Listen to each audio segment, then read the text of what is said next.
अपने freshman year में वो पूरी क्लास का सबसे बड़ा फक्कड़ और गरीब नूब था। क्लास में क्लोए नाम की एक बंदी थी जो इतनी एस रैंक अमीर थी कि लोग मजाक करते थे कि उसकी फैमिली के पास हीरो की माइंस है। एक फालतू से ट्रूथ और डेयर के गेम में वो हार गई। पेनल्टी थी पूरे $90,000। सबने सोचा वो क्विट कर देगी, पर उसने बिना सोचे इंस्टेंट ट्रांसफर मार दिया। उसके नोट पे बस 4 वर्ड्स थे, एक बेट इज अ बेट। उस दिन से उसकी लाइफ पूरी तरह लेवल अप हो गई।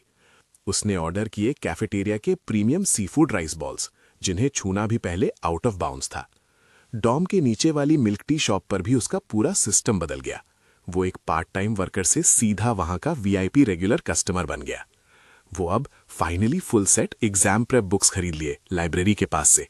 उसने एक बार भी नहीं पूछा कि भाई कितना खर्चा कर दिया, कितना पैसा उड़ाया, कितना बचाया। जीरो सवाल। और इस बंदे ने भी कोई एक्सप्लेनेशन देने की जहमत नहीं की। जब 4 साल बाद ग्रेजुएशन का बॉस लेवल क्लियर हुआ, तब तक उसके दिए हुए पैसे परफेक्ट टाइमिंग से चले, इतने कि बंदा अपना डिप्लोमा और जफर का मिशन पूरा कर सके। अकाउंट में बैलेंस चेक किया तो सिर्फ 82 सेंट्स बचे थे, बिल्कुल एज पर। फिर 4 साल और गुजर गए और तब उसने एक ओवरपास के नीचे किसी को डुबक पर बैठे देखा। गंदा चेहरा और फटे हुए कपड़े, बिल्कुल बुरा हाल। पर जैसे ही उन आंखों से आई कांटेक्ट हुआ, सिस्टम ने तुरंत पहचान लिया, वो क्लोई ही थी। खबर आई थी कि उसकी फैमिली का गेम ओवर हो गया, बैंकरप्ट हो गए। पेरेंट्स तो गलती मार गए उसे अकेला छोड़कर, सारा कर्ज और डेट शोल्डर करने के लिए। तो वो नीचे झुका और अपना हाथ आगे बढ़ाया। उसका हाथ, मेरे साथ चल। जब फोन की बेल बजी, वो कैफेटेरिया के 3rd फ्लोर पे बैठा था। वो बस अपना खाना ठोस रहा था, प्लेन राइस और फ्री सूप। तभी उसकी स्क्रीन फ्लैश हुई। कॉलर आईडी थी जेसन। उसने कॉल उठाया। राइस के कुछ दाने अभी भी उसकी उंगलियों पे चिपके हुए थे। जेसन की आवाज एकदम से बर्स्ट हुई, क्रिस, कहाँ मारा है? क्रिस ने लो वॉइस में रिप्लाई किया, कैफेटेरिया। जेसन ने इंटरप्ट किया और स्पीड में बोला, hurry up, Splendor KTV, room 032, Chloe का बर्थडे है। जिस सेकंड उसने वो नाम सुना, क्रिस ने तेवड़ियां चढ़ा ली। क्लोई, उनकी क्लास की सबसे अमीर बंदी। उसने ऑलमोस्ट बिना सोचे ही उसे इग्नोर करने का ट्राई किया। टोन एकदम कोल्ड और डिस्टेंट थी। उसके बर्थडे से इसमें मेरा क्या लेना देना? मैं नहीं जा रहा ब्रो। पर जेसन ने उसे 1 सेकंड का भी रिएक्शन टाइम नहीं दिया हिचकिचाने का। उसने सीधा बात ही काट दी, बकवास बंद कर और इंस्टेंट वार्प करके यहाँ, क्लोई ने स्पेशली तेरे लिए क्वेस्ट भेजा है। कॉल कट गई। क्रिस ने नीचे देखा अपने उस आधे भरे चावल के बोल की तरफ, और अचानक उसकी एपेटाइट 0 हो गई, क्योंकि उसे पता था कि वहां जाने का रियल सीन क्या है। उसे अपना पार्टी शेयर भरना पड़ेगा भाई। आज रात बिल स्प्लिट करने का पेनल्टी कम से कम $200 या $300 होगा। पर असली प्रॉब्लम यह थी कि जिसने उसे स्पेसिफिकली नाम लेके समन किया था, वो खुद क्लोई थी। क्रिस का क्लास में वैसे भी कोई इंडिया दोस्त नहीं था शुरुआत से ही। जेसन के अलावा, जो उसका ज्यादा ही फ्रेंडली रूममेट था, कोई भी उसके क्लोज नहीं था। तो उसे एक बात समझ आ गई, सब क्रिस्टल क्लियर था। क्लोई से पंगा लेना उसके लिए बिल्कुल भी सही नहीं होता। क्रिस ने साइड में रखे अपने बोल और चॉपस्टिक्स, फिर वो उठा और कैफेटेरिया से बाहर निकल गया। ऑटम की उस ठंडी हवा में एक सरसराहट थी और उसने इंस्टिंक्टिवली कस के लपेट लिया अपनी उस पुरानी जैकेट को। वो जैकेट इतनी घिस चुकी थी और रंग उड़ गया था बार बार धुलने की वजह से। स्प्लेंडर केटीवी कैंपस से ज्यादा दूर नहीं था और वो वहां पहुंच गया 20 मिनट की वॉक के बाद। एंट्रेंस वाले सर्वर ने उसे एक ऐसी लुक दी जिसमें साफ साफ थोड़ी जजमेंट और औकात दिखाई गई थी। क्रिस ने इग्नोर किया और गया सीधा 3rd फ्लोर की तरफ। रूम 302 पूरी तरह बंद नहीं था और वो धमाकेदार म्यूजिक उस गैप से बाहर निकल रहा था। उसने दरवाजे को धक्का देकर खोला। प्राइवेट रूम का एरिया एकदम एस रैंक था, फुल पैक्ड। 20 से ज्यादा एलीट लोगों से, फ्रूट प्लेटर्स, स्नैक्स और इंपोर्टेड प्रीमियम लिकर से टेबल पूरी लोडेड थी और क्लोई बैठी थी एकदम सेंटर जोन में, बिल एक प्रिंसेस वाली स्किन पहन के। सारे लोग नेचुरली उसके ऑरा के चारों तरफ रिवॉल्व कर रहे थे। जेसन ने जैसे ही उसे स्पॉट किया, तुरंत बुलाया, क्रिस यहाँ। क्रिस वहां गया और बैठ गया कोने वाले काउच पे, एकदम स्टेल्थ मोड में। किसी ने नोटिस तक नहीं किया। बाकी सब लोग बस क्लोई पे टारगेट लॉक करके बैठे थे, कुछ सिंगिंग, कुछ डाइस के साथ मजे कर रहे थे। क्रिस को पहले जाना आउट ऑफ प्लेस फील हो रहा था। ऐसा लग रहा था जैसे हवा में भी अमीरी की स्मेल भरी हो। थोड़ी देर में किसी ने कहा सिंगिंग बोरिंग है और सजेशन दिया कुछ नेक्स्ट लेवल एक्साइटिंग का, जैसे ट्रूथ और डेयर, और पूरा रूम एक साथ हाइप में चिल्लाने लगा। बॉटल टेबल पर तेजी से घूमने लगी। क्रिस साइलेंटली प्रे कर रहा था कि काश वो उस पर ना रुके, और कई बार मौत छू कर तक से निकल गई और बॉटल आगे निकल गई। फिर फाइनली बॉटल का निशाना सीधा क्लोई पर रुका और रूम में हंगामा हो गया। एक बंदे ने स्मर्क करके पूछा, क्लोई, ट्रूथ और डेयर? क्लोई ने थोड़ी ड्रिंक कर रखी थी, उसके गाल हल्की सी लाली के साथ चमक रहे थे और उसने बोला डेयर। उस बंदे का नाम लियो था और वो वही टिपिकल अटेंशन सीखता था। उसकी नजरें घूमी और फिर उसने सीधा क्रिस की तरफ देखा। उसी वक्त उसने स्मर्क के साथ एक प्रपोजल फेंका। क्लोई, कैसा रहेगा अगर तुम अपने पीछे बैठे राइट साइड वाले क्रिस के साथ बैट लगाओ? और एक ही पल में कमरे की सारी नजरें क्रिस पर लॉक हो गईं और उसका पूरा बदन स्टोन की तरह स्टिफ हो गया। क्लोई ने पीछे मुड़कर उसे देखा। उसकी आंखों में वही एक अजीब सी क्यूरियोसिटी थी, वही वाइब जो उन रिच गर्ल्स की होती है जिनके लिए दुनिया की कोई भी चीज आउट ऑफ रीच नहीं होती। उसने कैजुअली पूछा, किस टाइप की शर्त? लियो हंसा, जानबूझकर अपनी वॉइस रेज करते हुए। देखते हैं तुझ में इतने गट्स हैं या नहीं कि तू इसे $90,000 ट्रांसफर कर दे अभी के अभी। एक पल के लिए वहां डेड साइलेंस छा गया और फिर हंसी का धमाका पहले से भी लाउड हो गया। एक लड़की ने सबसे पहले रिएक्ट किया। शॉक के मारे उसकी आंखें वाइड ओपन रह गई। 90,000? उसके साइड वाले बंदे ने भी तुरंत जंप किया। साफ दिख रहा था कि वो सिचुएशन को कंट्रोल कर रहा है। लियो, क्या तू इनसेन है? ये सिर्फ एक जोक है। लियो, क्या सच में इतना लंबा खींचना जरूरी है? लियो ने अपने हाथ फैलाए, एकदम चिल और बिंदास दिखते हुए, बिना किसी फिक्र के। क्या वो डर गई? अगर डर लग रहा है तो उसे 3 शॉट्स पिलवाओ। वो क्लोई की रेपुटेशन जीरो करना चाहता था और क्रिस की इज्जत का भी कचरा करना चाहता था। सबकी नजरें क्लोई पर थीं, जबकि क्रिस का चेहरा गुस्से और शर्म से भयंकर टप रहा था। 90,000 तो उनके लिए बस एक मामूली लेवल का नंबर था, बातों बातों में निकल रहा था। मगर सिर्फ कुछ ही दिन पहले उसकी मॉम का कॉल आया था कि घर बनाने में फैमिली अभी भी 20,000 शॉर्ट है और इसी स्ट्रेस की वजह से उनकी रातों की नींद उड़ी थी। वहां बैठे क्रिस को फील हो रहा था जैसे कोई क्लाउन स्टेज पर खड़ा हो।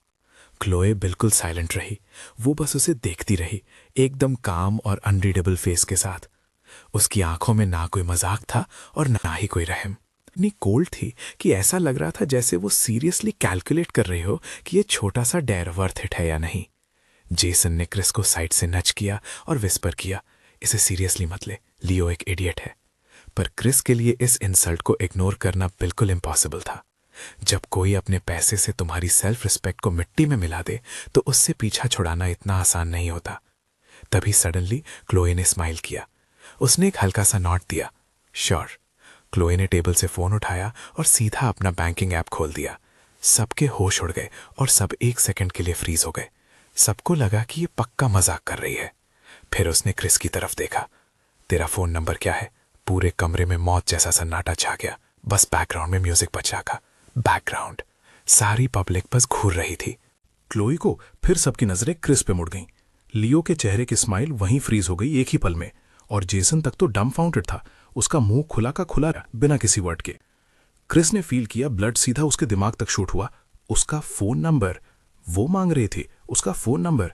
उसका गला एकदम ड्राई हो गया और वो फोर्स नहीं कर पाया एक सिंगल वर्ड।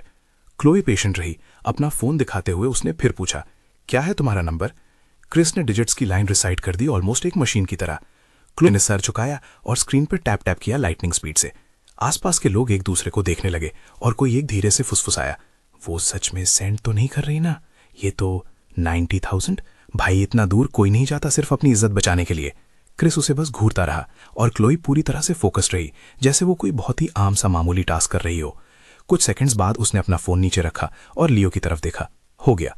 लियो की शक्ल एकदम गंदी हो गई ऑन द स्पॉट, पर क्लोई ने उसे बीच में ही काट दिया। उसकी वॉइस एकदम फ्लैट और काम थी। बेट मतलब बेट होती है। ये बोलने के बाद उसने उठाया एक वाइन का ग्लास और एक सिपली जैसे।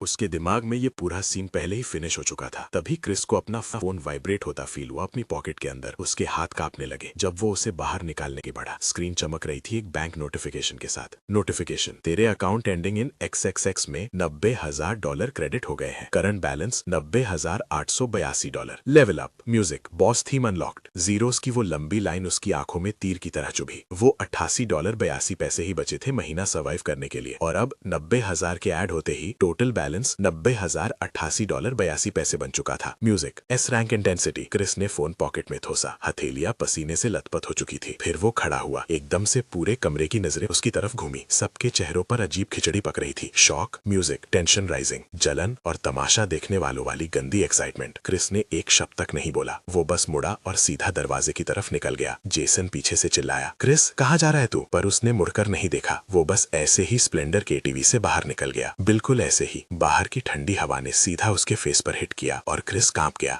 दिमाग अभी भी पूरी तरह ब्लैंक था। वो भटकता रहा सड़कों पे काफी देर तक, बिना ये भी जाने कि उसे जाना कहाँ था। Lost soul mode. जब वो एक 24 घंटे के कन्वीनियंस स्टोर के पास से गुजरा तो अंदर चला गया। फिर वो खड़ा रहा शेल्फ्स के सामने बहुत देर तक, बिल्कुल स्टैच्यू बनकर। आखिर में उसने उठाया सबसे महंगा कप वाला इंस्टेंट नूडल्स, एकदम प्रीमियम लेवल, साथ में एक सॉसेज और एक मैरिनेटेड अंडा भी। चेकआउट पे टोटल $15 बन गया। इससे पहले क्रिस ने हमेशा वही सस्ते इंस्टेंट नूडल्स लेने की हिम्मत की थी जो $3 के आते थे। जब वो अपना सामान डॉर्म वापस लेकर गया तो वहां रूम सब खाली था। जेसन और बाकी लोग अभी तक वापस नहीं आए थे। क्रिस ने केटल भरी और नूडल्स के लिए पानी बॉईल करना स्टार्ट किया, और जैसे ही स्टीम स्लोली उठी उसे लगा जैसे उसका HP रिस्टोर हो गया हो। वो अपने डेस्क पर बैठा, अपना फोन निकाला और उस बैंक मैसेज को फिर से रीरीड करने लगा। 90,000। वो बार बार उन जीरोस को काउंट करता गया। ये पैसा उसकी मॉम को रात आगने और उस अधूरे घर की टेंशन लेने से बचा सकता था, और ये उसे कैफेटेरिया के फ्री सूप पर सर्वाइव करने से भी रोक सकता था। इससे वो लाइब्रेरी वाला full set exam prep books भी बाय कर सकता था जो उसे कब से चाहिए था। उससे भी ज्यादा ये रिवॉर्ड उसे एक एक्चुअल इलीट की तरह जीने का मौका देगा। क्रिस ने नूडल्स फिनिश करके टास्क पूरा किया और सूप की एक एक आखिरी ड्रॉप वाइप आउट कर दी। फिर उसने अपनी नोटबुक और पेन गियर अप किया। उसका हाथ अभी भी थोड़ा ट्रेंबल कर रहा था, पर उसकी आंखों में ऐसी क्लैरिटी पहले कभी नहीं थी। नोटबुक के सबसे पहले पेज पर उसने 4 वर्ड्स लिखे, 4 ईयर प्लान। फिर उसने लाइन बाय लाइन कैलकुलेशन का ग्राइंड शुरू किया। 4 साल कॉलेज का मतलब था पूरे 48 महीने, और उसने अपना लिविंग एक्सपेंस $800 महीना सेट किया। 48 महीने का टोटल बजट $38,400 निकल कर आया। ट्यूशन फीस $5,000 पर ईयर थी, तो बाकी के 3 साल का खर्चा हुआ $15,000। एग्जाम प्रेप मटेरियल्स और प्रोफेशनल बुक्स में शायद 5,000 लगेंगे, और फैमिली को $20,000 चाहिए थे घर का कंस्ट्रक्शन कंप्लीट करने के लिए। प्रोफेशनल बुक्स का कॉस्ट लगभग $5,000 होगा, और उसकी फैमिली को घर फिनिश करने के लिए $20,000 चाहिए ताकि घर का कंस्ट्रक्शन मिशन क्लियर हो सके।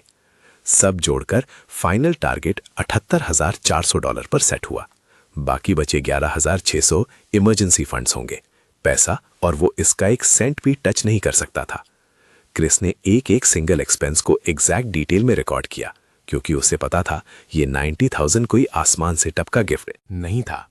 ये तो वो बेट थी जो क्लोए हार गई थी, और यही उसकी लाइफ होने वाली थी अगले 4 सालों तक। उसे हर एक रिसोर्स को सही से काउंट करना था, ग्रेजुएशन तक सर्वाइव करने के लिए, डिग्री लेने और एक तगड़ी रियल जॉब क्रैप करने के लिए।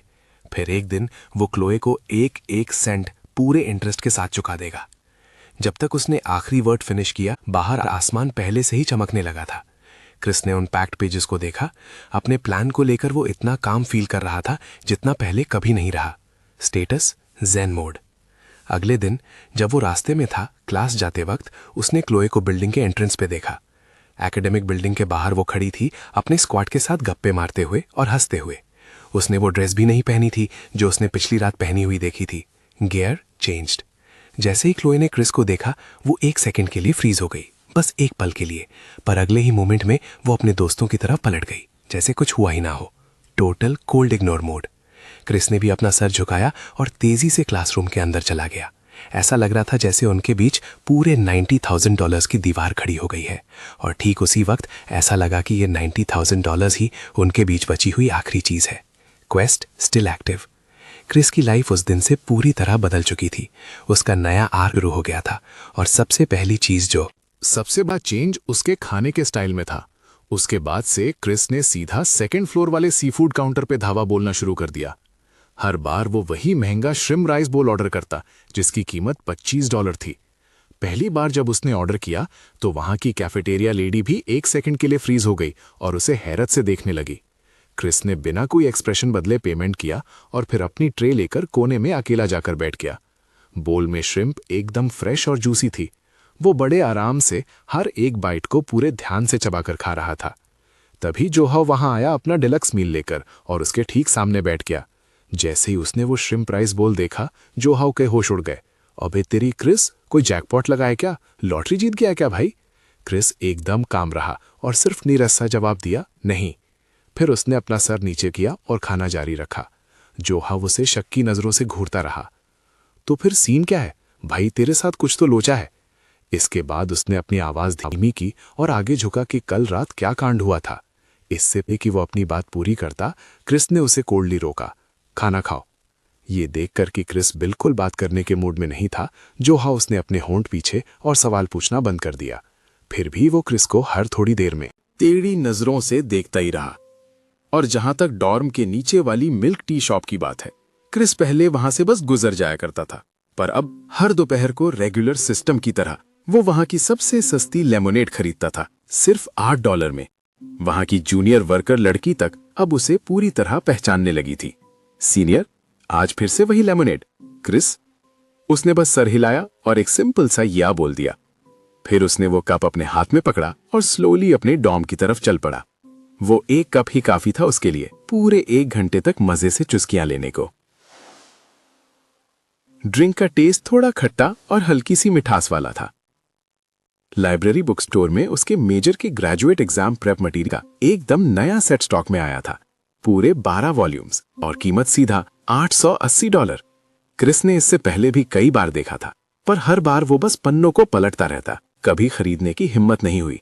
पर इस बार सीन अलग था। वो सीधा शॉप के अंदर घुसा और ओनर को फुल टशन में बोला, ये पूरा सेट पैक कर दो। जब ओनर बुक्स पैक कर रहा था, तब तक क्रिस पेमेंट पहले ही क्लियर कर चुका था। फिर वो स्टोर से निकला, हाथ में ब्रांड न्यू आइटम्स का हैवी स्टैक उठाए हुए। वो चमचमाती बुक्स उसके आर्म्स में थी। सूरज की धूप उसकी बॉडी पर थोड़ी वार्म फील हो रही थी। उस मोमेंट के बाद से उससे अब और सीट्स के लिए लाइब्रेरी में ग्राइंड करने या दूसरों के पुराने नोट्स कॉपी करने की टेंशन नहीं थी, क्योंकि उसके पास लेवल अप करने के लिए खुद के वेपन्स आ चुके थे। उस वीकेंड उसकी मम्मी का फिर से कॉल आया। उनकी आवाज में चिंता का डीबफ काफी हैवी था। क्रिस, तुम्हारे पापा ने फिर से गोल्ड बोरो करने का ट्राई किया, पर कोई भी पार्टी राजी नहीं थी। ये सुनते ही क्रिस का हार्ट रेट स्पाइक हुआ और उसने तुरंत कहा, मॉम प्लीज अब उधार लेना बंद करो। दूसरी साइड से उसकी मम्मी ने काफी लंबी सांस ली, हेल्पलेस और एंग्शियस होकर। अगर हम बोरो नहीं करेंगे तो हमें क्या करना चाहिए? वो कॉन्ट्रैक्टर हमें लगातार पुश कर रहा है। क्रिस ने अपना फोन टाइटली ग्रिप किया और एक गहरी सांस ली। एक गहरी सांस लेकर उसने अपनी वॉइस को फोर्स किया ताकि वो नॉर्मल लगे। मेरे पास पैसे हैं। कॉल पे एकदम सन्नाटा छा गया। काफी देर बाद उसकी मॉम ने फाइनली फिर से बात की। उनका गला पहले से ही भराया था। तेरे पास है? इतने सारे पैसे तुझे कहां से मिले? कहीं तूने बाहर कोई कांड तो नहीं किया? क्रिस की वॉइस एकदम काम रही। नहीं, स्कूल ने मुझे स्कॉलरशिप दी है और जो मैंने पहले सेव किया था उन्हें मिलाकर मैं 20,000 दे सकता हूं। उसकी मॉम को अभी भी यकीन नहीं हो रहा था। उनकी वॉइस में काफी हेजिटेशन थी। स्कॉलरशिप? इतने सारे पैसे कैसे मिल सकते हैं? क्रिस ने बिना पल के झपकाए झूठ बोल दिया। ये एक नेशनल स्कॉलरशिप थी। ये सुनने के बाद भी उनकी वॉइस कांप रही थी। तो फिर तेरे खुद के खर्चे का क्या होगा? क्रिस ने टोन थोड़ी सॉफ्ट की और उन्हें शांत करने की कोशिश की। बस कर, मेरे पास काफी कैश है, बस मुझे कार्ड नंबर भेज दे, मैं आज दोपहर को बैंक निकल जाऊंगा। फोन रखते ही वो सीधा बैंक की तरफ भागा और वहां फटाफट $20,000 ट्रांसफर कर दिए। जब वो बैंक से बाहर आया तो स्काई भी यूजुअल से थोड़ा ज्यादा ब्लू लग रहा था। उसके बाद क्रिस ने नोटबुक से अपना पहला खर्चा खत्म किया। तब से उसने ट्यूटरिंग और कैफेटेरिया किचन की हेल्प बंद कर दी। उसका हर एक कीमती स्पेयर मिनट अब सीधा पढ़ाई की ग्राइंडिंग में गया। लाइब्रेरी में बसेरा, हार्डकोर स्टडी सेशंस में घिसना और उन मोटी टेक्स्ट बुक्स को पूरा चार्ट जाना उसका नया डेली रूटीन बन गया। क्लोई अभी भी उसकी क्लासमेट थी। बड़ी लेक्चर्स के वक्त वो फ्रंट में बैठती थी, जबकि वो पीछे रहता था। उसी दौरान स्मॉलर क्लासेस में वो अक्सर सेम ग्रुप में असाइन हो जाते थे। वो उससे कभी पहले बात नहीं करती थी और क्रिस कभी इनिशिएटिव लेकर अप्रोच करने का रिस्क नहीं लिया। एक बार ग्रुप डिस्कशन असाइनमेंट के लिए पेयर्स को प्रेजेंटेशन देनी थी। टीचर ने रैंडमली असाइन किया और किस्मत देखो, वो क्लोई के साथ पेयर हो गया। बाकी ग्रुप उन्हें अजीब एक्सप्रेशंस के साथ देख रहा था, जिन्हें डिकोड करना मुश्किल था, क्योंकि उस रात के बाद पूरी क्लास को सच पता चल चुका था। क्लोई ने $90,000 फूंक दिए थे क्लास के सबसे गरीब रैंकर पर। हर तरह की अफवाहें फैलने लगी। कुछ ने कहा दोनों डेट कर रहे हैं, जबकि दूसरों ने कहा क्रिस बेसिकली उसका कैप्ट मैन बन गया है। क्लोई ने ऐसे एक्ट किया जैसे उसने कुछ सुना ही नहीं। वो बस देखती रही। क्रिस से पूछा एकदम रोबोटिक मैकेनिकल टोन में, कौन सा पार्ट 2 हैंडल कर रहा है? क्रिस ने उतने ही काम होकर कहा, आखिरी 3 चैप्टर्स। उसके बाद क्लोई मुड़ गई बाकी स्क्वाड से डिस्कस करने के लिए, और उन दोनों ने पूरे टाइम एक एक्स्ट्रा वर्ड तक नहीं एक्सचेंज किया। क्रिस ही था जिसने सारे मटेरियल्स गैदर किए और वही पावर पॉइंट बनाने वाला मेन प्लेयर भी था। प्रेजेंटेशन के पहले उसने फिनिश्ड फाइल क्लोई को भेज दी। उसने सिर्फ 2 वर्ड्स रिप्लाई किए, रिसीव्ड। अगले दिन जब वो फ्रंट पर गए, क्रिस ने अपना सेक्शन प्रेजेंट किया और क्लोई ने अपना पार्ट संभाला। उनका टीम वर्क बिल्कुल स्मूथ नहीं था, पर कोई ब्लंडर भी नहीं हुआ और एंड में टीचर ने उन्हें काफी ओपी ग्रेड दिया। स्टेज से नीचे उतरने के बाद क्लोई आगे लीड कर रही थी और क्रिस पीछे फॉलो कर रहा था। दरवाजे तक पहुंचने से ठीक पहले वो सडन रुक गई। फिर वो पीछे मुड़ी उसे फेस करने के लिए। Nice job. ये उस रात के बाद पहली बार था जो उसने क्रिस से कहा था। ना कोई सवाल, ना कोई रिक्वेस्ट, बस एक फ्लैट कैजुअल इवैल्यूएशन। क्रिस ने भी उतनी ही सिंप्लिसिटी से जवाब दिया, यही मेरा फर्ज था। क्लोई ने हल्का सा नॉट दिया, फिर मुड़ी और निकल गई। उसकी बैक बिल्कुल वैसी ही लग रही थी जैसी उस रात के टीवी में थी, एकदम प्राउड और डिस्टेंट, जैसे वो $90,000 उसके लिए कुछ भी नहीं, बस एक गेम था। शायद उसे परवाह नहीं थी, पर क्रिस को थी।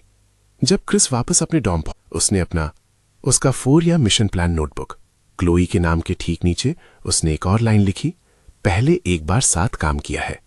फिर उसने उस पर एक कांटा मार दिया। उसके लिए ये एक रिचुअल जैसा था और एक वार्निंग भी, एक रिमाइंडर कि उसके और क्लोई के बीच पैसों के अलावा कुछ नहीं है। कॉलेज के 2nd ईयर में क्रिस ने अनलॉक की एक $8,000 की नेशनल स्कॉलरशिप। उसने इसका 1 सेंट भी टच नहीं किया और पूरा अमाउंट एक दूसरे बैंक कार्ड में शिफ्ट कर दिया। ये इनकम उसके ओरिजिनल प्लान से बाहर थी और उसके दिमाग के डेट रीपेमेंट प्लान का ये पहला रियल स्टार्टिंग फंड बन गया। उसके बाद क्रिस ने अपना 4 ईयर प्लान एकदम ब्रूटल डिसिप्लिन के साथ फॉलो किया, सिर्फ $800 महीना लिविंग खर्चे के लिए। एक्सपेंसेस का खेल, ना एक नया पैसा ज्यादा ना एक पैसा कम। उसने एक अलग ही सीक्रेट नोटबुक मेंटेन की थी सिर्फ अपने खर्चों के लिए। हर एक डाइम का हिसाब 100% एक्यूरेट।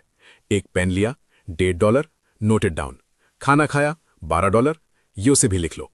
क्लास की फीस भरी, $20, वो भी ऐड करो। नंबर से भरे उन पेजेस को देखकर जो का दिमाग घूम गया, उसे कुछ समझ नहीं आया। क्रिस, सीरियसली ब्रो, तुझे इतना एक्सट्रीम जाने की क्या जरूरत है? अब तू कोई ब्रोक बंदा नहीं रहा, तो फिर ये सब क्यों कर रहा है? क्रिस के पास उसे ये समझाने का कोई रास्ता नहीं था। जो कभी नहीं समझ पाएगा कि क्रिस के लिए वो 90,000 कभी सिर्फ पैसा नहीं था, वो उसके गले में फंसी एक रस्सी की तरह था, और उस रस्सी का दूसरा छोर अभी भी क्लोई के हाथ में था। सिर्फ खुद पर रिलाय करके और उस रस्सी को धीरे धीरे तोड़कर ही वो फिर से खुली हवा में सांस ले सकता था। सॉफ्टमोर ईयर के 2nd सेमेस्टर में स्कूल ने अपना एनुअल स्पोर्ट्स मीट रखा। हर क्लास के लिए mandatory sign up quotas fix थे। काउंसलर को कोई भी राजी बंदा नहीं मिल रहा था जो 3000 मीटर की रेस रन करे, तो जो ने बिना बताए क्रिस का नाम ऐड कर दिया। उसके बाद वो स्वैग से क्रिस के पास गया और फुल कॉन्फिडेंस के साथ उसे ये डील सेल की। क्रिस, तो वैसे भी रोज लाइब्रेरी के लिए मैराथन दौड़ता है, तेरा स्टैमिना स्टैट्स तो सॉलिड होने ही चाहिए, जा और क्लास के लिए ग्लोरी अनलॉक कर। क्रिस ने इस पर कोई ऑब्जेक्ट नहीं किया। दौड़ने में 0 खर्चा था और ये बॉडी के बफ्स के लिए भी सही था। रेस के दिन मौसम एकदम हेल मोड वाला गर्म था। वो स्टार्टिंग लाइन पे खड़ा था एकदम ऑर्डिनरी से रनिंग शॉर्ट्स पहनकर और स्लीवलेस शर्ट में।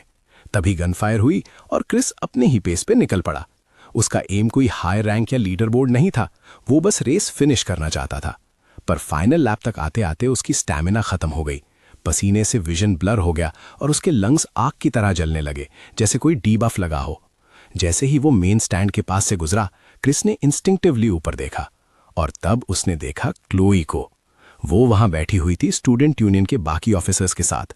उसने भी सबकी तरह वही ऑफिशियल यूनिफॉर्म और एक सन हैट पहनी थी। वो शायद अपने साथ वाले पर्सन से कुछ बात कर रही थी और उसके फेस पे एक हल्की सी स्माइल थी। सनलाइट के नीचे उसकी स्किन एकदम चमक रही थी। वो एकदम ग्लोइंग वाइट ऑरा में दिख रही थी, पर उसकी नजरें ट्रैक पर नहीं थी। वो क्रिस की तरफ भी नहीं देख रही थी। उसकी वर्ल्ड में ये स्पोर्ट्स मीट जो उसे पहले ही बोर कर रही थी, शायद उससे भी कम इंपॉर्टेंट थी जितनी दोस्तों के साथ कोई रैंडम सी चिट-चैट। क्रिस ने अपना फोकस वापस खींचा, अपने दांत पीसे और बस आगे स्प्रिंट करता रहा। जैसे ही उसने फिनिश लाइन क्रॉस की, उसकी पूरी बॉडी का स्टैमिना बिल्कुल ड्रेन ड्राई हो गया। अगले ही सेकंड वो सीधा जमीन पर ढेर हो गया। जोहा तुरंत भाग कर आया उसे हेल्प करने, फिर उसके हाथ में पानी की बोतल थमा दी। उसका मुंह नॉनस्टॉप चलता रहा। 4th प्लेस क्रिस, अबे गजब, क्या ओपी था। टू मेडल के एकदम क्लोज था। क्रिस बस जोर जोर से हाँप रहा था, सांसें उखड़ रही थी।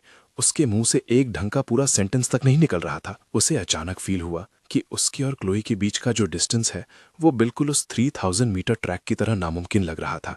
वो नीचे ग्राउंड पर अपनी पूरी जान लगाकर ग्राइंड कर रहा था, पसीने में डूबा हुआ और एकदम पैथेटिक हालात में, बिल्कुल लूजर वाइब। और वो हमेशा की तरह ऊपर हाई स्टैंड पर थी, एकदम काम और इन सब झमेलों से बिल्कुल दूर। उस रात टॉम वापस लौटने के बाद अपना 4 ईयर प्लान नोटबुक फिर से खोला।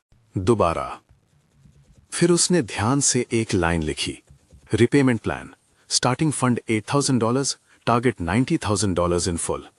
क्योंकि इस पॉइंट तक आते आते ये अब उसके दिमाग का कोई धुंधला ख्वाब नहीं रह गया था।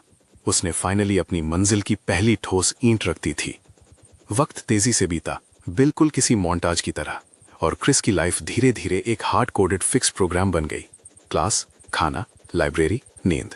वो सोलो प्लेयर बन चुका था, किसी से बात तक नहीं करता था। क्लास के बाकी सभी एनपीसीज उसके सोलो ग्राइंडिंग मोड के आदी हो चुके थे। उनके लिए क्रिस बस एक अजीब टॉपर था जिसके ग्रेड्स एस रैंक लेवल के थे। पर सिर्फ क्रिस जानता था कि वो पॉज बटन नहीं दबा सकता, क्योंकि उसे डर था कि जिस सेकंड वो रुका उस मैसिव कर्जे का बोझ उस पर क्रैश होकर उसे कुचल देगा।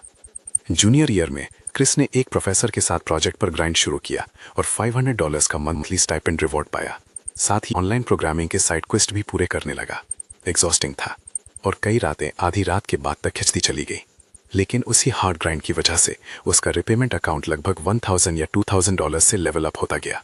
हर महीने जब उसने उन नंबर्स को धीरे धीरे बढ़ते हुए देखा, तभी उसे स्टेबिलिटी का एक छोटा सा एहसास मिला। वहीं क्लोई की लाइफ बिल्कुल स्टैग्नेंट थी, मानो कुछ बदला ही ना हो। वो अब भी प्योर क्राउड की मेन लीड थी, हमेशा टॉप टियर और पॉलिश्ड डिजाइनर आउटफिट्स में। वो क्लास उन हाई एंड कार्स में आती जिनका ब्रांड तक क्रिस रिकॉग्नाइज नहीं कर पाता था, और उनके बीच कोई रियल इंटरेक्शन नहीं बचा था। जब भी कभी उनके रास्ते एक दूसरे से टकराते तो उसकी नजरें उस पर मुश्किल से 1 सेकंड के लिए रुकती और फिर हट जाती। वो लुक बिल्कुल वैसी थी जो कोई किसी ऐसे स्ट्रेंजर को देता है वो शायद। बस ये बात उसे पता चल गई थी। क्रिस ने उस रियलिटी को बिना किसी रेजिस्टेंस के एक्सेप्ट कर लिया, क्योंकि उसका और क्लोए का लेवल मैच होने का सवाल ही नहीं था। वो दोनों शुरू से ही बिल्कुल अलग वर्ल्ड्स के प्लेयर्स थे। वो $90,000 हमेशा से ही एक रैंडम एक्सीडेंट और एक कोल्ड ट्रांजैक्शन के सिवाय और कुछ नहीं था। क्लोई ने पैसों से अपने लिए एक विन और डेयर खरीदा, जबकि क्रिस ने अपनी सेल्फ रिस्पेक्ट और लाइफ के 4 साल एक्सचेंज कर दिए ताकि उसे अपनी किस्मत रीराइट करने का एक रेयर मौका मिल सके। आज भी वो ट्रांजैक्शन प्रोसेसिंग में था और वो प्लेयर अपना स्टेटस अपग्रेड करने के लिए अपनी पूरी जान लगा रहा था ताकि वो उस कॉम्प्लेक्स डील में एक वर्दी और बराबर का पार्टनर बनकर स्टैंड कर सके। कुछ ही वक्त में सीनियर ईयर का फाइनल आर्क आ गया। अब क्लासेस कम थी और हर कोई अपने आने वाले फ्यूचर की क्वेस्ट के लिए स्क्रैम्बल करने लगा था। सबके सामने उनकी डेस्टिनी खड़ी थी। कुछ लोग ग्रेजुएट स्कूल के लिए ग्राइंड करने की तैयारी कर रहे थे, कुछ लोग हाई रैंक जॉब्स की हड़े थे और बाकी सिविल सर्विस के लिए ग्राइंड कर रहे थे। हर दिन डॉम के हॉलवेज बस इंटरव्यू कॉल्स के शोर से भरे रहते थे और बीच बीच में दबी हुई रोने की आवाजें। कोई अपना ब्रेकडाउन कंट्रोल नहीं कर पा रहा था। क्रिस भी बिजी था, उसे ग्रेजुएशन प्रोजेक्ट रैप अप करना था और साथ ही मेजर कंपनीज के रिटन टेस्ट्स और इंटरव्यूज के लिए तैयारी भी करनी थी। और उसका 4 ईयर प्लान फाइनली अपने एंड गेम के करीब था। नोटबुक में हर एक सिंगल खर्चा पूरी क्लैरिटी के साथ रिकॉर्ड किया गया था। वो $90,000 पूरे स्क्वीज कर लिए गए थे ताकि हर एक सेंट की मैक्सिमम वैल्यू निकाली जा सके। उसने वो पैसा अपने माइंड को वेपनाइज करने और अपनी लाइफ की बेसिक डिग्निटी को मेंटेन करने के लिए यूज किया था। रही बात क्लोई की, तो उसने सुना कि वो अब्रॉड जाने की तैयारी कर रही है। जॉन ने ही क्रिस को ये इन्फो लीक की थी। बताया कि उसकी फैमिली ने सब प्री प्लान कर रखा था। सब कुछ बहुत पहले से फिक्स था। आईवी लीग डिग्री और फिर सीधा वॉलीट के एलीट क्लब में। एक ऐसी लाइफ जिसे कोई भी अल्टीमेट विन कहेगा। क्रिस ने ये सुनकर बस एक कोल्ड नॉट दिया, चेहरे पर जीरो इमोशन के साथ, बिल्कुल पोकर फेस, क्योंकि क्लोई का डेस्टिनी पाथ हमेशा से यही था। यही लाइफ क्लोई को मिलनी ही थी। एक नॉर्मल दोपहर को क्रिस लाइब्रेरी से एग्जिट लेकर डॉम की तरफ मूव करने लगा। डॉम वापस जाते वक्त जैसे ही उसने स्कूल की आर्टिफिशियल लेक क्रॉस की, सडन उसने एक फेमिलियर फिगर स्पॉट की। वो क्लोई थी। वो लेक के पास बेंच पर अकेली बैठी थी, बिना किसी पार्टी मेंबर्स के और बिना उस भीड़ के जो हमेशा उसके चारों तरफ रहती थी। उसने एक सिंपल सी वाइट ड्रेस पहनी हुई थी। बस वहां एकदम खामोशी से बैठकर वो पानी को घूर रही थी। सनसेट की वो आखिरी लाइट उस पर गिरी, जैसे उसकी पूरी फिगर को एक सॉफ्ट गोल्डन एज से रैप कर दिया हो। उस पल में वो बिल्कुल भी अपने पुराने सेल्फ जैसी नहीं लग रही थी। उसका वो डिस्टेंट प्राइड और ऑरा बिल्कुल गायब था जो लोगों को हमेशा दूर रखता था। बस एक लोनलीनेस की फील थी, एकदम फ्रैजाइल सी। क्रिस ने चलना स्टॉप किया और पास के एक पेड़ की छांव में छुप गया। उसे कोई आइडिया नहीं था कि क्लोई वहां अकेले क्यों बैठी थी। शायद उसके एप्लीकेशंस में कोई एरर आ गया था, या शायद दोस्तों के साथ कोई सीन हो गया था। एक के बाद एक थॉट्स उसके दिमाग में फ्लैश हुए, पर किसी से भी रियल आंसर नहीं मिला। क्लोई बस वहां साइलेंट होकर बैठी रही। लेक से आती ठंडी हवा धीरे से। उसने अपने लंबे बाल हटाए।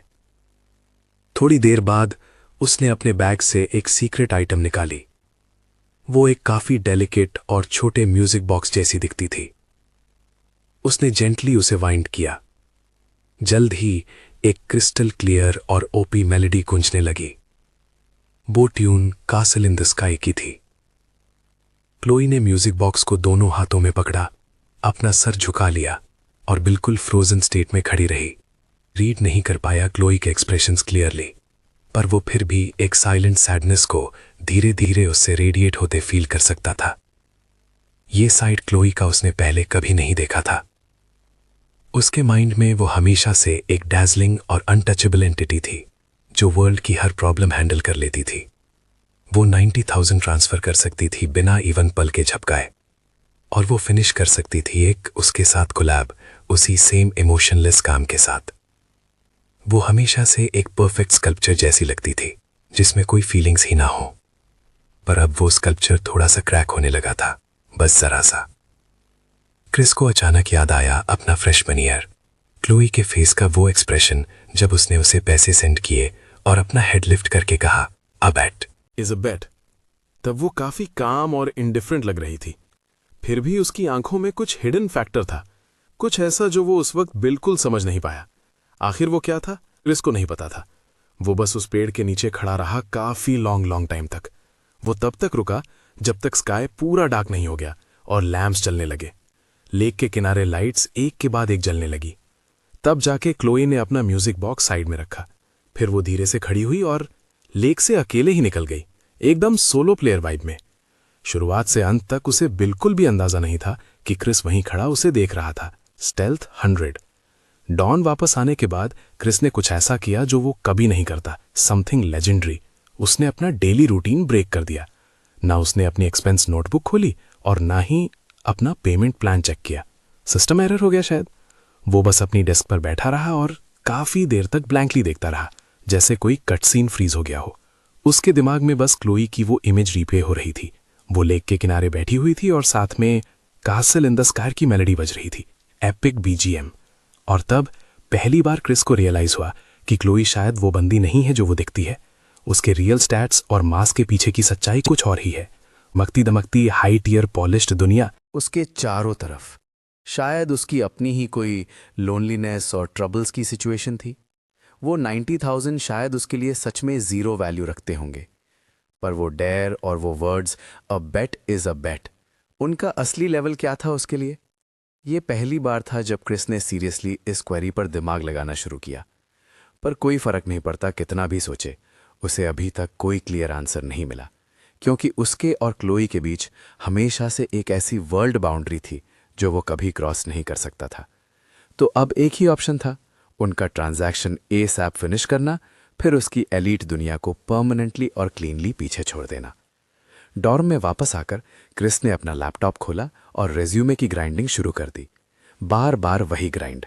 उसे पता था कि इंटरव्यू नोटिसेस जल्द ही आने वाले हैं और उसे सबसे ओपी ऑफर ग्रैब करना था इन सब में से। ग्रेजुएशन की डेडलाइन पास आ रही थी दिन ब दिन। फाइनली क्रिस ने देश की एक एस रैंक इंटरनेट कंपनी से ऑफर सिक्योर कर लिया, जिसका सैलरी और पर्क्स उसकी एक्सपेक्टेशन से भी ज्यादा लेवल अप थे। जिस दिन उसने कॉन्ट्रैक्ट साइन किया, वो कंपनी बिल्डिंग से बाहर निकला, सूरज के नीचे खड़ा हुआ और एक गहरी ठंडी सांस ली। 4 साल का रिस्ट्रेंट और स्ट्रगल फाइनली पे ऑफ कर गया। सबसे पहले उसने घर कॉल किया और अपनी मॉम को ये न्यूज़ दी। वो लाइन के उस पार रोने लगी, वही एक लाइन बार बार रिपीट करते हुए, मेरे बेटे ने कर दिखाया, मेरा बेटा क्रिस ने सच में कर दिखाया। उसकी अपनी आंखें भी भर आई थी। उस रात जब वो अपने डॉर्म वापस लौटा, उसने फिर से अपना 4 ईयर प्लान नोटबुक खोला। उसके लास्ट पेज पर उसका फाइनेंशियल समरी स्टार्ट्स था। टोटल इनकम पूरे $90,000, ट्यूशन फीस पे की $15,000, लिविंग एक्सपेंसेस 46 मंथ्स के लिए $800 पर मंथ, टोटल अमाउंट $36,800, बुक्स और study materials $4,800, family support $20,000, miscellaneous खर्चे जिसमें क्लास फीस और आईडी फोटोज शामिल थे $1,300, टोटल कोर स्पेंडिंग $77,900। और ये तो सिर्फ कोर अकाउंट था, सारे बिखरे हुए छोटे मोटे खर्चे तो दूसरी नोटबुक में रिकॉर्ड किए गए थे। 4 सालों में उसने उस $90,000 की एक एक सेंट निचोड़ ली थी। क्रिस ने फिर से बैंक कार्ड का बैलेंस चेक किया। इसमें कभी टोटल $90,888 हुआ करते थे, अब सिर्फ 0.82 बचा था। परफेक्ट, सब कुछ बिल्कुल मास्टर प्लान के मुताबिक फिनिश हो चुका था। क्रिस ने नोटबुक बंद कर दी। ये छोटी सी बुक जिसमें उसकी जवानी के 4 साल का स्ट्रगल और ह्यूमिलिएशन भरी थी, उसने फाइनली अपना मिशन कंप्लीट कर लिया। उसका रीपेमेंट अकाउंट पहले ही ग्रो होकर 30,000 प्लस हो चुका था, जो कि 90,000 के टारगेट से अभी दूर था, पर अब उसके पास स्टेबल हाई पेइंग जॉब और सॉलिड एबिलिटी थी अपना डेट चुकाने की। अब बस कुछ वक्त का खेल था। ग्रेजुएशन के दिन मौसम एकदम चमकता हुआ था। सब लोग कैप्स और गाउन्स में सज धज के पूरे कैंपस में पागलों की तरह फोटोज खींच रहे थे। हंसी मजाक, हग्स और गुड बाइज हर जगह बिखरे थे। क्रिस वहीं दूसरी तरफ भीड़ से दूर शांति से खड़ा था, जैसे कोई एक आउटसाइडर स्टेटस एक्टिव। उसके पास ज्यादा फ्रेंड्स नहीं थे, बस एक के साथ वो थोड़ा क्लोज था, जेन। उसने होम टाउन की एक कंपनी ज्वाइन कर ली थी और उसी दोपहर वो ट्रेन से निकलने वाला था। रही बात क्लोई की, क्रिस ने पूरी सुबह उसे ढूंढा, पर भीड़ में उसका कोई साइन नहीं मिला। Stealth mode on. शायद वो आई ही नहीं। उसके जैसे प्लेयर के लिए ग्रेजुएशन सेरेमनी शायद कोई ऐसी चीज थी ही नहीं जो उसके लिए कभी मैटर करती। Ranker logic. क्रिस को समझ नहीं आ रहा था कि उसके इमोशंस डिसअपॉइंटमेंट थे या रिलीफ, सिस्टम कंफ्यूजन। इस मोमेंट के लिए उसने कब से ग्राइंडिंग की थी और वो उसे पर्सनली थैंक यू बोलना चाहता था। ये भी क्लियर करना था कि वो सारा पैसा चुका देगा। Debt repayment quest activated. वापस आया, पर अब वो उसे ढूंढ ही नहीं पा रहा था। उसे जैसे ही क्रिस वहां से निकलने वाला था, पीछे से एक आवाज आई, न्यू इनकाउंटर अनलॉक्ड। क्रिस वो एकदम से पीछे मुड़ा। Instant reflexes. वो क्लोए थी। उसने भी अपनी ग्रेजुएशन गाउन पहनी हुई थी। उसके लंबे बाल बिल्कुल परफेक्ट उसके शोल्डर्स पर बिखरे हुए थे। थोड़ा सा लाइट मेकअप टच उसे इतना ज्यादा चमका रहा था कि वो इम्पॉसिबली ब्यूटीफुल लग रही थी। वो वहां खड़ी थी, बिल्कुल अकेली, थोड़ी दूर से क्वाइटली उसे ऑब्जर्व करती हुई। फिर उसने कहा, congratulations, epic achievement, system BGM music playing. तो तुम्हें भी ऑफर मिल गया? क्रिस का गला सूखने लगा, level of nervousness maxed out. और जब उसने जवाब दिया तो आवाज एकदम ड्राई निकली, हां मिल गया। क्लोए ने बस हल्का सा सिर हिलाया, सही है। दोनों के बीच अचानक सन्नाटा छा गया, जबकि उनके आसपास बाकी सब लोग मूव कर रहे थे, हंस रहे थे और फुल पावर में सेलिब्रेट कर रहे थे, पर वो दोनों बस वहीं फ्रीज हो गए। जैसे किसी सिनेमैटिक फिल्म से कोई साइलेंट शॉट कट करके अलग किया हो। क्रिस ने वो पैसे वाला टॉपिक रेज करना चाहा। वो क्लोई को अपना वो अकाउंट दिखाना चाहता था जहां उसने ऑलरेडी 30,000 से ज्यादा सेव कर रखे थे और उसे अपने रीपेमेंट प्लान के बारे में बताना था। पर जब वर्ड्स उसके मुंह तक आए तो उसने उन्हें वापस स्वॉलो कर लिया, क्योंकि क्लोई के सामने, जो अब वॉल स्ट्रीट जैसे हाई लेवल जोन के लिए निकल रही थी, उसकी सैलरी और उसके प्लान सडनली एकदम रिडिकुलस लगने लगे। वो अपनी एम्बैरेसमेंट और अपने स्मॉल लेवल को उसके सामने फिर कभी एक्सपोज नहीं करना चाहता था।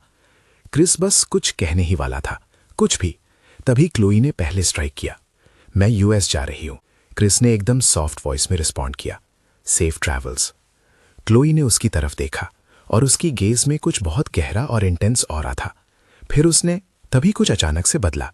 उसने फिर से उसका नाम पुकारा, क्रिस, तुझे वो पैसे वापस लौटाने की कोई जरूरत नहीं है।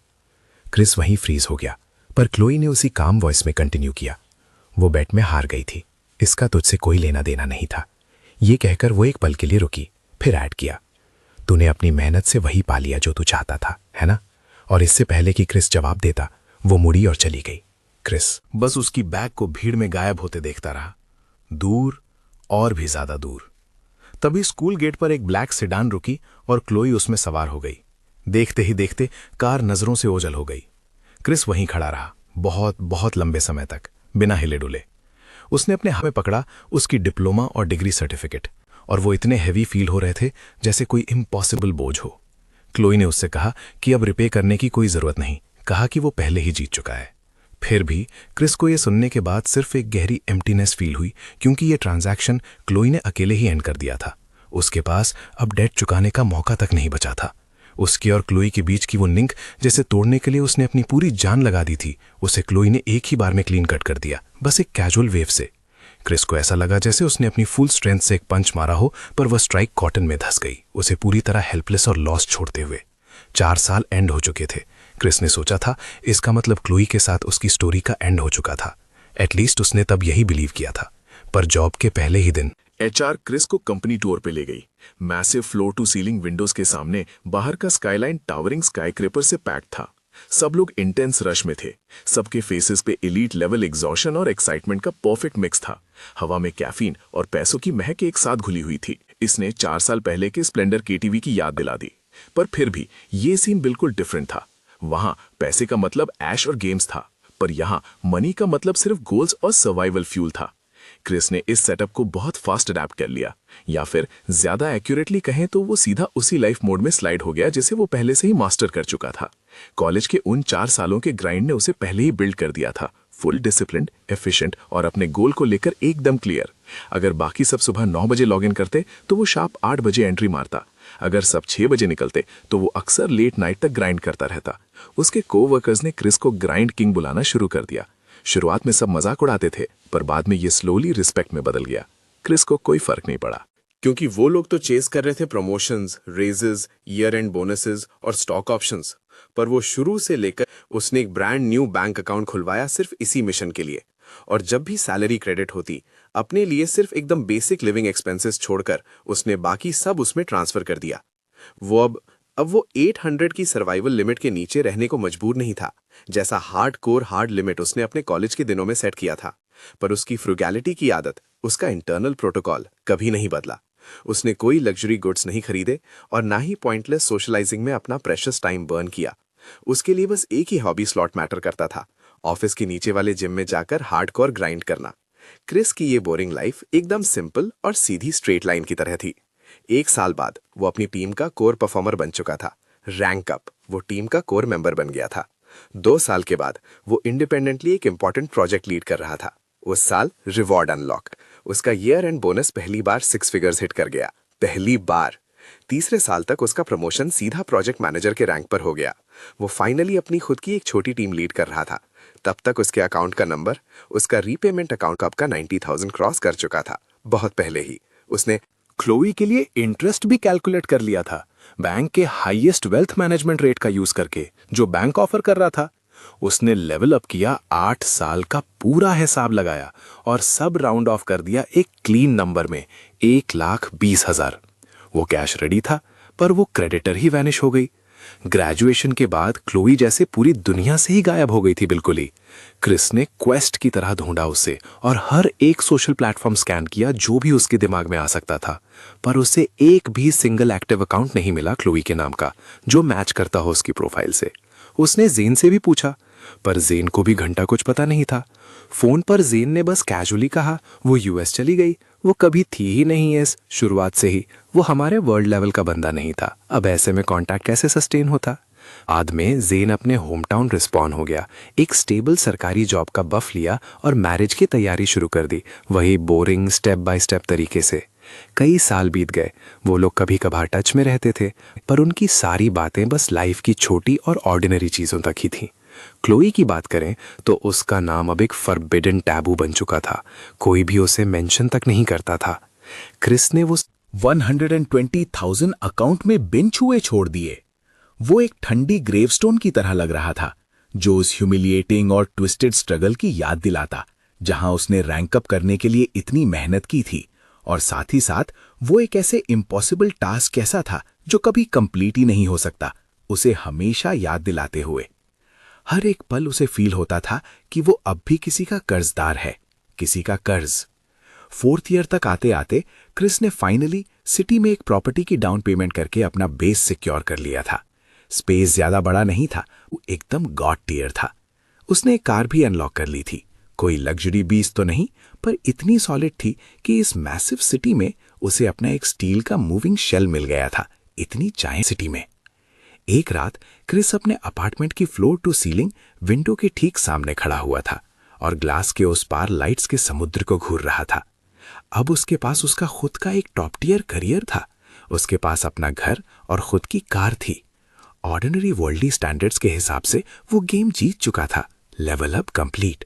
वो फाइनली वैसा एलीट मैन बन चुका था जैसा वो कभी बनना चाहता था। पर सोल के डीप इनसाइड क्रिस क्लोए के जाने के बाद जो वॉइड क्रिएट हुआ था वो आज तक कभी फिल नहीं हो पाया। कभी कभी तो वो खुद को पाता था ये सोचते हुए कि यूएस में उसका स्टेटस क्या चल रहा है। क्या एक प्रिंसेस जैसा हाई रैंक एटीट्यूड रखने वाली किसी फॉरेन सर्वर में नए एलाइज बना पाएगी? क्या वो अब भी ट्रूथ और डेयर खेलती है?